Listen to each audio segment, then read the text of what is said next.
अजीतमल तहसील क्षेत्र अंतर्गत बाबरपुर कस्बे में वीरांगना अवंतीबाई शिशु माध्यमिक विद्यालय के प्रांगण में हर वर्ष की तरह इस वर्ष भी 10वां भव्य रामलीला महोत्सव का आयोजन हुआ। इस कार्यक्रम के आयोजक सत्यनारायण सक्सेना ने किया।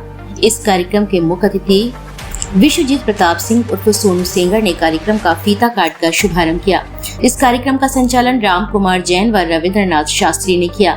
इसमें समस्त नगरवासी एवं क्षेत्रवासियों को यह जानकर हर्ष होगा कि पिछले वर्षों की तरह इस वर्ष भी विद्यानगर भट्टा रोड वीरांगना अवंतीबाई शिशु माध्यमिक विद्यालय के प्रांगण में विशाल धनुष यज्ञ का आयोजन हुआ, जिसमें कानपुर महानगर एवं बुंदेलखंड से उच्च कोटि के कलाकार शामिल होंगे। अतः आप सभी लोगों से विनम्र निवेदन है कि अपने इष्ट मित्रों सहित पधार कर रामलीला का आनंद लें और जीवन को सफल बनाएं।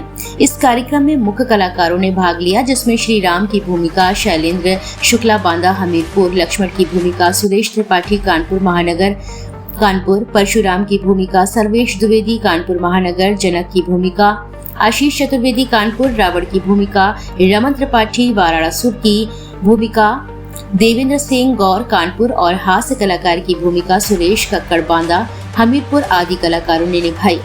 इस मौके पर पप्पू तिवारी प्रधान, गोहानी कला सिद्धांत, विक्रम सिंह अधिकारी, चौहान राजू चौहान, संजय चौहान, किशन राजावत, अनिकेत श्यामजी पोलवाल, सरस पोलवाल, गौरव दुबे, समस्त नगरवासी एवं क्षेत्रवासियों आदि लोग मौजूद रहे।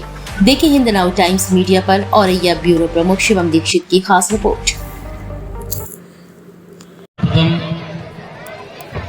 भगवान श्री राम के मंच को कोट कोट प्रणाम और नमन करता हूँ। भगवान श्री हनुमान जी के चरणों में बहुत बहुत नमन और प्रणाम करता हूँ। इस रामलीला पंडाल में क्षेत्र के बाबरपुर अजीतमल के आए हुए जितने भी बड़े बुजुर्ग, माताएं, बहनें, बड़े भाई, आप सबके चरणों में बहुत बहुत प्रणाम करता हूँ। चूंकि मैं समझता हूं कि इस माला और फोटो के चक्कर में आप लोग बहुत बोर हो गए। हम नहीं चाहते, क्योंकि लेकिन किसी के दरवाजे पे आते हैं जो सम्मान करना चाहता है तो उसे रोक नहीं सकते हम लोग। थोड़ी मजबूरी होती है हम लोगों की, हम लोग समझ सकते हैं आपकी बेचैनी। आप लोग हमें देखने नहीं आए हैं, रामलीला देखने आए हैं। थोड़ा और धैर्य रखिए, 5 मिनट आपकी रामलीला शुरू हो जाएगी।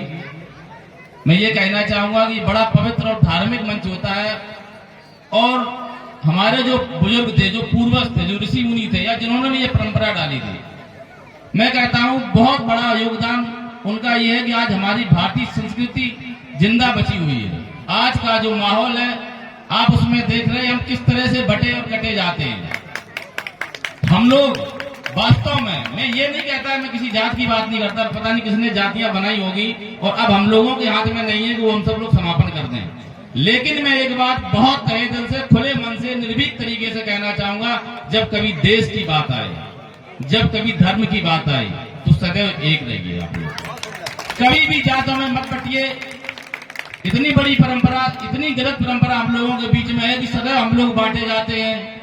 कभी भी ये नहीं कहा जाता हम सब लोग हिंदू हैं, कभी नहीं कहा जाता हम लोग सनातनी हैं। सदैव कहा जाता कि आप कौन है, सक्सेना है, आप कौन है, ठाकुर है, आप कौन है, बनिया है, आप कौन है, कठेरिया, जितने भी जाते हैं हमारे देश में बनी, कभी ये नहीं कहा हम लोग एक हैं। सिर्फ इसलिए कि कहीं ना कहीं हम लोगों के बंटवारे का कोई ना कोई लाभ उठाता रहा है।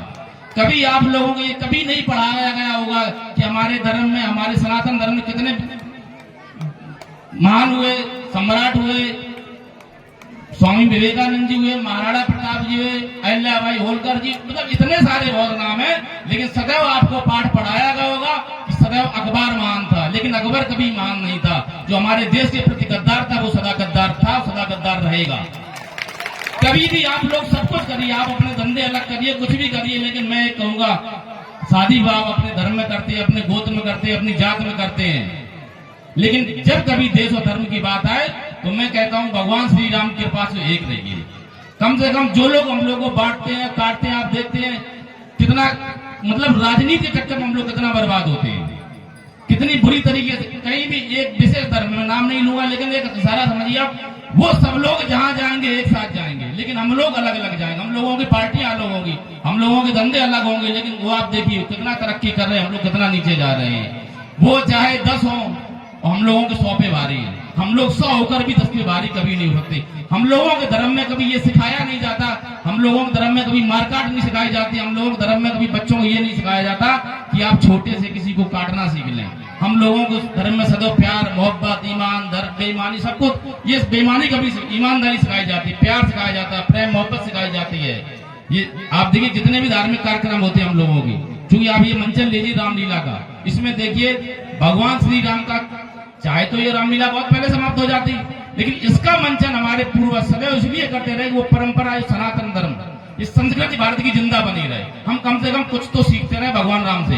उन्होंने एक पिताजी के हुक्म को बिना कहे आदेश मान के 14 वर्ष का वनवास ले लिया। उनकी धर्म पत्नी ने बिना उनके मर्जी के उनके साथ चली गई। भगवान लक्ष्मण बिना अपनी पत्नी को बताए, बिना पिताजी की मर्जी से उनके साथ चले गए, उनसे भी बड़े भ्रात प्रेम के लिए। और उनके धर्म में क्या सिखाया जाता है कि भाई भाई को आपस में काट रहा है, आपस में ही शादियां कर लेते। मतलब कितनी घिनौनीपन, कितनी नीचता भरी हुई है। लेकिन हम लोग कभी जागरूक नहीं होते। मैं बहुत तहे दिल से कहता हूं, कुछ भी करिए लेकिन सनातनी भारतीय हिंदू एक रहिए, कुछ करिए, कुछ मत करिए। और कहीं भी धार्मिक कार्यक्रम हो, कभी ये मत देखिए किस जात का करवा रहा है, किस परिवार का करवा रहा है। हमारा हिंदू भाई करवा रहा है, हमारा सनातनी करवा रहा है, बिना बुलाए जाइए आप। भले ही उसके भंडारे में पूरी मत खाइए, लेकिन उसके जाके उसकी मंच की शोभा बढ़ाइए, उसकी पंडाल की शोभा बढ़ाइए। आप उसके काम में आप श्रमदान करिए, 10 रुपए या 10 रुपए दीजिए, 100 रुपए या 100 रुपए दीजिए या ना दीजिए आप, लेकिन कम से कम वहां जाके अपनी उपस्थिति जरूर दर्ज कराना। और जहां भी ऐसे कार्यक्रम होते हैं, मैं मानता हूं एक चीज तो बड़ी कॉमन होती है, यहाँ 50-100 लोग, 1000 लोग जो भी बैठे हों, हो सकता है सबके मन ना मिलते हों, सब लोग एक जात के नहीं है, सब लोग एक परिवार के नहीं, लेकिन भगवान राम के नाम पे सब लोग एक पंडाल के नीचे तो आए।